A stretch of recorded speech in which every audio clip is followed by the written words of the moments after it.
please hit that subscribe button. Hey everybody, better suited to win the Stanley Cup this season. If you are new to the channel, Washington Capitals, the Boston Bruins. Locked on and he scored! And we're live.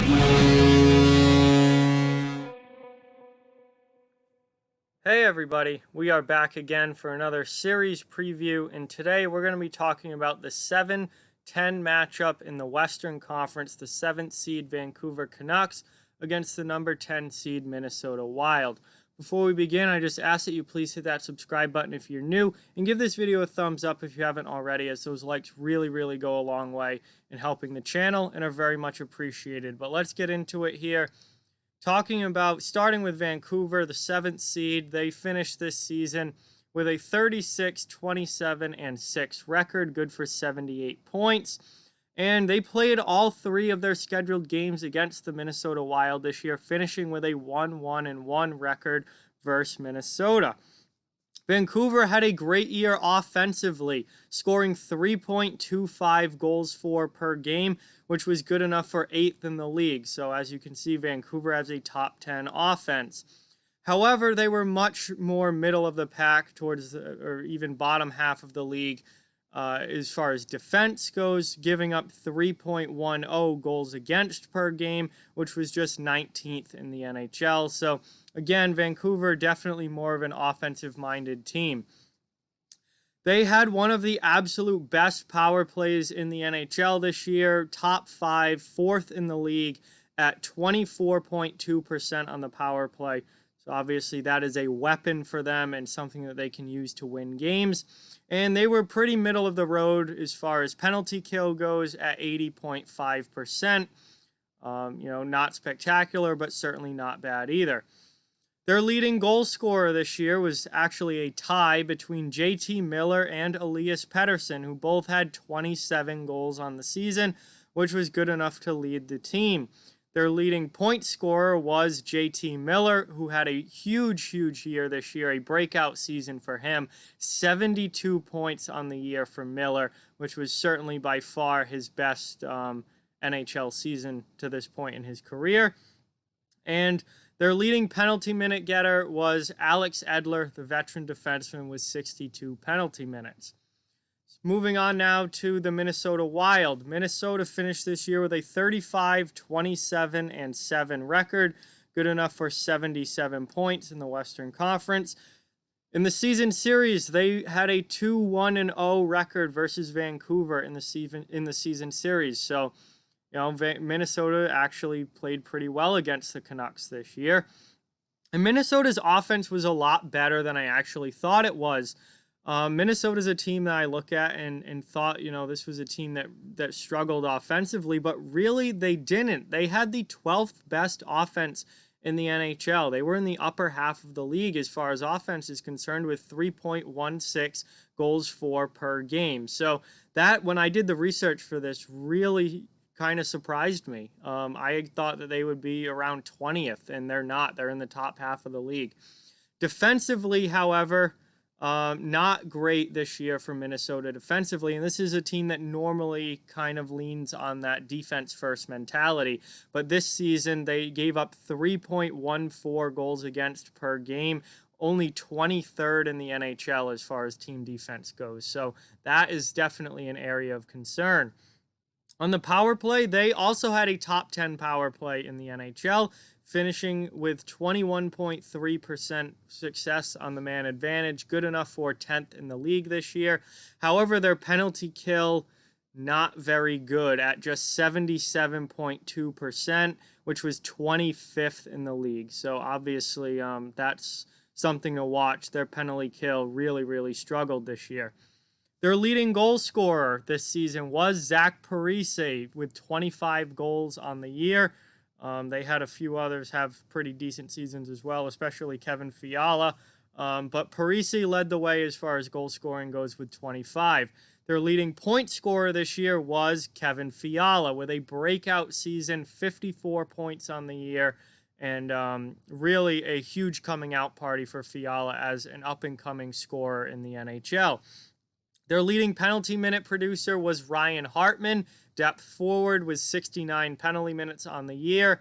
Hartman, obviously a physical player, not afraid to get involved with the rough stuff, and that, you know, a good bottom six physical guy in that lineup, and not surprising that he led the team in penalty minutes. So again, I'm sticking with my original predictions for the play-in series. I'm still saying Vancouver in 4. I like the Canucks in this one. I think when Vancouver with a healthy lineup, with Markstrom back, with Besser back, maybe even with Ferland, you know, that's still a question mark, but possibly with Ferland back. But a healthy Vancouver lineup, I think, is just more talented than this Minnesota lineup. That certainly doesn't mean that Minnesota can't win. That's not what I'm saying at all. This is going to be a close series, but I think the talent in Vancouver is going to get it done, and they're going to end up on top and able to pull out the victory in this series. There's some interesting matchup things here.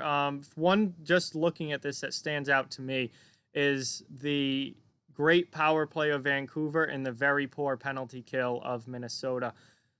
Minnesota needs to stay out of the penalty box if they're going to win this series, because Vancouver has a top 5 power play in the league, and Minnesota's penalty kill is 25th in the league. So if Vancouver is on the power play, they are probably going to light up the scoreboard if they're on that man advantage a lot. So I think it's imperative that Minnesota not take bad penalties and just stay out of the penalty box in this series, because otherwise it's going to be an issue giving Vancouver power plays with a man advantage that's this good, especially when your own penalty kill is, you know, 25th in the league and really, really struggling. So that and goaltending also, I think, really is going to play a huge role in this. Devan Dubnyk had a really, really rough year this year.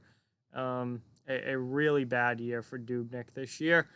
And then you've got Markstrom on the other end, and Markstrom's a guy who has probably having the best year of his NHL career as far as goaltending goes this season. However, he got injured partway through the season. He missed a bunch of time. And you know, the team really started to struggle in a little bit without him. So, you know, is he going to be back to beginning of the season Jacob Markstrom when we come back, or is there going to be some rust there, and that could be an issue? So goaltending certainly is going to play a role, whichever team gets better goaltending. I mean, Dubnyk, there's a chance Dubnyk doesn't even start for Minnesota.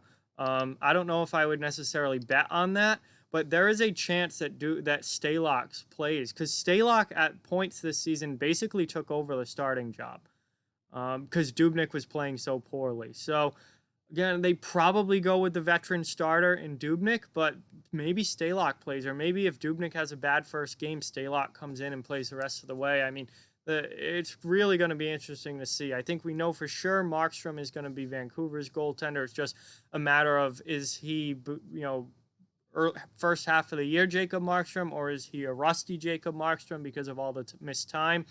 That's really the question there. The question in Minnesota is, you know, are they even going to get good? Are they going to get good goaltending from either of their goalies? Stalock was better this season, but Dubnyk is kind of the franchise guy, but he had a really rough year. So that's definitely something to watch. But in the end, I just think that the Canucks are a more talented team, especially with a healthy lineup. I mean, Minnesota, I mean, obviously they've got Eric Staal, but he's up there in age. Zach Parise is up there in age. Fiala had a fantastic, fantastic season this year. There is no doubt about that. And he's a really good young player, but there's not a whole lot there. They traded Zucker to Pittsburgh. There's not a whole lot there as far as, you know, great offensive production. You've got some older players and Fiala, and that's pretty much it as far as the forward group goes, where in Vancouver, you've got Pettersson, you've got Besser, you've got Horvat, you've got Hughes on the back end. Like, this team's got some big-time offense there in Vancouver. So, again, we'll have to see how it all works out. And I was shocked when I looked at the rankings and saw that Minnesota had the 12th best offense in the league this year. I thought they would have been in the 20s for sure, and they weren't. They were better offensively than I thought they were. So maybe the difference isn't that big, but I think when you just look at those rosters, the clear talent and the more talented roster is the Vancouver Canucks. But that doesn't necessarily mean they're going to win by any stretch of the imagination.